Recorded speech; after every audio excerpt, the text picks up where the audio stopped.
Bienvenido hoy día a esta reunión para poder conversar de cosas tan abiertas en las cuales ustedes pueden hacer preguntas y pueden interrumpir y pueden de verdad soltar cualquier inquietud. Es una reunión democrática, libre y que está dedicada en este caso a un tema puntual, el sistema, que se ha hablado tanto y se ha criticado tanto al sistema. Y los sistemas existentes hoy día son dos, solamente dos. Hay en lo cual se involucran algunas diferencias que tienen que ver con los gobiernos, que tienen que ver con un sistema religioso, de forma imperante religiosa, o que tienen una razón cultural ancestral, o pueblos muy nuevos. Pero existen dos sistemas de gobierno, la democracia y el socialismo. No hay otro. El socialismo, el comunismo, tiene una estructura absolutamente totalitaria, como lo fue en los años 20, el nacionalsocialismo y el nacionalfascismo. Son exactamente estructuras totalitarias no democráticas que no aceptan la votación abierta, la libertad de movimiento, la libertad de expresión, la libertad de existencia de medios de comunicación, la libertad de enseñanza, porque obviamente todos los sistemas socialistas, hablemos de lo que hoy día se conoce como progresismo hegemónico, como ideología de izquierda, busca ser totalitaria, hegemónica, controlar absolutamente la idea, el pensamiento, la forma y la vida de las personas. Esa es una de las motivaciones que nos lleva hoy día para nosotros poder conocer y reconocer qué es lo que está ocurriendo en el mundo y qué es lo que está ocurriendo en Chile. Y existe la democracia. ¿Cómo llegamos a la democracia? ¿Qué es lo que significa la democracia? Para los que critican la democracia es culpa de los griegos. Mira, la democracia tiene una estructura que va evolucionando en el tiempo y que se basa en el nacimiento del nuevo sistema de orden social que parte con la Revolución de Estados Unidos en 1776. Ya en 1776 nace por primera vez un Estado independiente, no gobernado por un monarca y con un gobierno totalmente autónomo que va elegido por las propias autoridades que mandan en el país y que son electas por el país. En un momento sin democracia, sin registros electorales, los que votaban en ese momento eran las personas más pudientes, eran los que tenían los poderes más importantes, eran los que controlaban en una sabiduría al resto de la nación. Pero estas naciones se fueron uniendo y formaron lo que se llama Estados Unidos. Y Estados Unidos es Estados Unidos, no es un país, es 52 países que en un momento determinado, ya como hoy día, tienen una libertad y un desarrollo que es absolutamente un ejemplo para los chilenos. Muchas veces se dice que Chile se basa en la Revolución Francesa, que es de varios años después. Y la verdad es que no. Porque si bien es cierto, en Chile hubo una crisis, la crisis de 1810 se basa en la Revolución Europea, donde Napoleón había invadido España, había controlado todo esto, el rey estaba cautivo, y en ese momento en Chile se toma en 1810 la decisión de generar un gobierno autónomo, dependiente del rey de España, pero autónomo, y esa autonomía es la que provoca que personas como José Miguel Carrera empiecen a buscar la independencia directa. Pero es una lucha prácticamente interna como la que ocurre entre Inglaterra y Estados Unidos en 1776. Después viene la época de la guerra, lamentablemente la reconquista, y finalmente ya después del cruce de los Andes, 1817-1818, viene la independencia de Chile, donde nosotros escogemos un sistema democrático de libertad. Lo estoy haciendo simple, lo estoy haciendo fácil, porque obviamente hay muchos caminos en donde uno puede hablar de Oliver Cromwell en Inglaterra en 1600, la gente de la enciclopedia francesa, que ideológicamente empezaron a crear un sistema. El sistema democrático se basa en la autonomía de un país para elegir sus autoridades, no en base a un partido político determinado, sino que a muchos partidos que son absolutamente disímiles entre sí, que tienen diferentes opiniones y que pueden ser electos en una información masiva, abierta por la gente de cada nación. En este caso los mayores hoy día de 18 años, antes de 21. Siempre tenemos una serie de situaciones en las cuales nosotros podemos evaluar qué ha sido crítico, qué ha sido bueno o qué ha sido malo. La democracia no nació perfecta. Es el mejor sistema que existe, mucho mejor que el socialismo por un motivo súper simple, la libertad. En el socialismo no hay libertad, no hay ninguna libertad. No hay libertad para transmitir tu pensamiento, porque tú eres perseguido por tus pensamientos. Las personas que no piensan como el socialismo son golpeadas, son amenazadas, son asesinadas, son encarceladas. En la Unión Soviética, en los países comunistas de la época de la Guerra Fría, a las personas que no pensaban como el socialismo eran internadas en hospitales psiquiátricos para ser reeducadas, para ser torturadas hasta que aceptaran que simplemente ellos estaban equivocados en creer en la democracia y tenían que integrarse a lo que era la revolución socialista. El socialismo no es parte de la democracia como muchos hoy día creen. El socialismo nunca ha sido parte de la democracia. El socialismo, siguiendo las palabras de Lenin, entra en la democracia para desde adentro destruir la democracia. O sea, si ustedes quieren defender la democracia, tienen que trabajar, primero que nada, teniendo clara la idea de lo que significa la democracia, de la implicancia que tiene en sus vidas diarias, y además tienen que tener una razón muy fuerte en saber que tienen un enemigo al frente, que no quiere que subsista la democracia, cuyo objetivo no es que la democracia mejore, es simplemente destruirla desde adentro. El expresidente Salvador Allende, cuando murió Joseph Stalin, hizo una manifestación en Santiago para conmemorar la muerte, no conmemorarla, para hacer un homenaje a Stalin. Y él en ese discurso que está publicado en la prensa dice: para que logremos un día lanzar las banderas de la patria por la borda, para que el socialismo enaltezca nuestra patria. O sea, perdón, no son ni siquiera chilenos, no son personas que amen a sus patrias, no, ellos no tienen patria, es la esencia de ellos, no tienen patria y se consideran trabajadores, siendo que normalmente lo que hacen es no trabajar, causar paro, causar disturbios, causar guerra. Cuando hubo la Guerra Fría, y es algo que la gente de repente no entiende, la Guerra Fría comienza al final de la Segunda Guerra Mundial, cuando se derrotó al nacionalsocialismo, cuando se derrotó al nacionalfascismo, y parte una estructura nueva. Esa estructura nueva es el crecimiento mayúsculo de la democracia y la imposición del comunismo en muchos países europeos. La Guerra Fría consiste en el socialismo contra la democracia y la democracia contra el socialismo. En el marxismo como tesis económica fundamental para crear una nueva sociedad y en el capitalismo como una forma de crear una nueva sociedad. Es decir, marxismo, capitalismo son opuestos. En el marxismo todo depende del Estado, todo lo da el Estado, todo lo organiza el Estado, todo lo trabaja el Estado, todo es del Estado, nada es tuyo. Nada es tuyo, nada, ni siquiera tu vida. En cambio en el capitalismo, porque el capital que habla Marx no es el capitalismo es una expresión que se utiliza como peyorativamente para hablar mal de lo que significa el capital.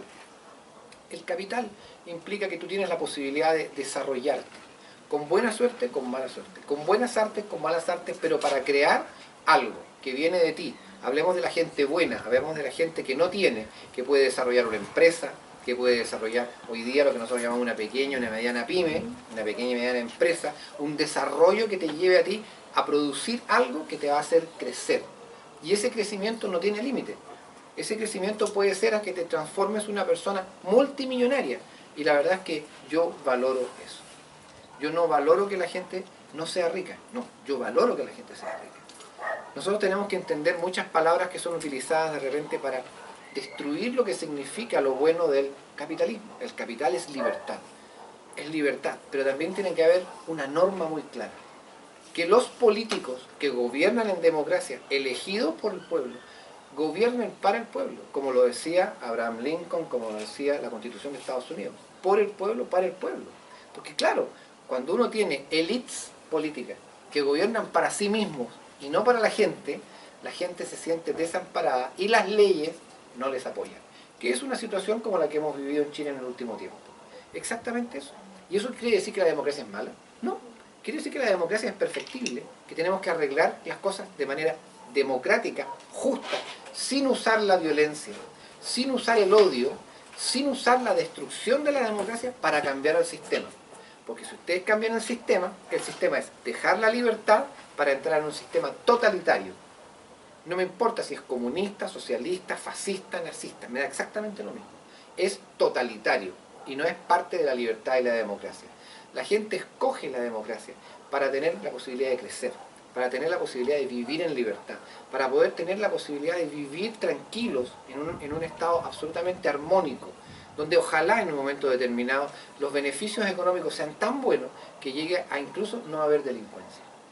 Los países más pobres del mundo son los países socialistas. Los países más fracasados del mundo son los países socialistas. Los países que tienen más beneficios son capitalistas. son países democráticos. Y no caigamos en un error. Mucha gente dice, muy ligeramente, Dinamarca, Finlandia, Suecia, Noruega, cuidado, esos países está prohibido el comunismo por ley, es decir, el socialismo no puede funcionar dentro del país legalmente, no puede.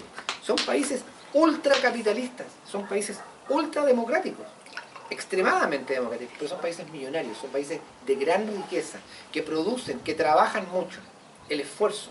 Uno va a países como Cuba, y la verdad es que uno no ve el desarrollo del esfuerzo, uno ve realmente países que están empobrecidos, donde la prostitución es un trabajo primario, donde la delincuencia o el uso de los bienes que vienen de afuera y el comercio ilícito es lo que más beneficia, y uno ve la pobreza. En Venezuela es igual, en Nicaragua es igual, y igual pasaba en los países europeos. Los países de la zona oriente de Europa vivían lo mismo. Alemania Oriental no era lo mismo que Alemania Federal. La Alemania, entre comillas, democrática, que era la Alemania comunista, era más pobre, no tenía una gran industria, no tenía beneficios, pero tenía una gran educación hacia el socialismo. Tenía un gran desarrollo en el deporte para hacer propaganda de que ellos eran los mejores. La democracia se separa del socialismo en base a la libertad real. La libertad para leer, la libertad para pensar, la libertad para expresarse. Y después, todo el proceso democrático, que es establecer leyes, hacer las adecuaciones necesarias y hacer un beneficio social para la gente, para que la gente crezca, viva y se desarrolle de la mejor manera.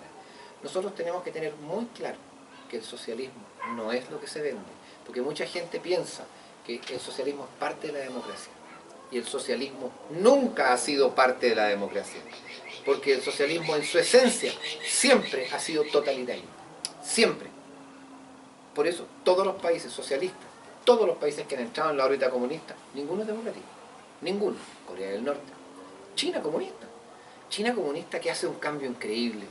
Cuando estamos en crisis en el mundo, en los años 80, y cae el muro de Berlín, y caen los países orientales comunistas, y el comunismo se da a las pailas, y el socialismo empieza a desaparecer en todas partes, China comunista hace algo brillante. Agarra a Marx y lo tira lejos, y toma el capitalismo y empieza a desarrollar la economía del país.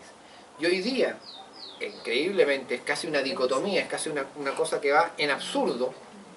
El país más capitalista del mundo es China. Y China está cayendo en un punto en el cual está dándole beneficios a la gente, y inevitablemente va a caer en la pérdida del socialismo para caer en la democracia. Porque ya hubo en Tiananmen, estuvo el momento en 1990, estuvo este estado en el cual, 89-90, cuando se crean los jóvenes pidiendo la libertad. Y claro, ese fue el primer impacto. Pero han ocurrido muchas cosas que los medios de comunicación lo silencian. Porque no existe libertad de expresión en China. Porque no existe libertad de opinión en China. Porque no existe libertad de ningún tipo en China. Pero sí hay hoy día la libertad de comercio, la libertad financiera.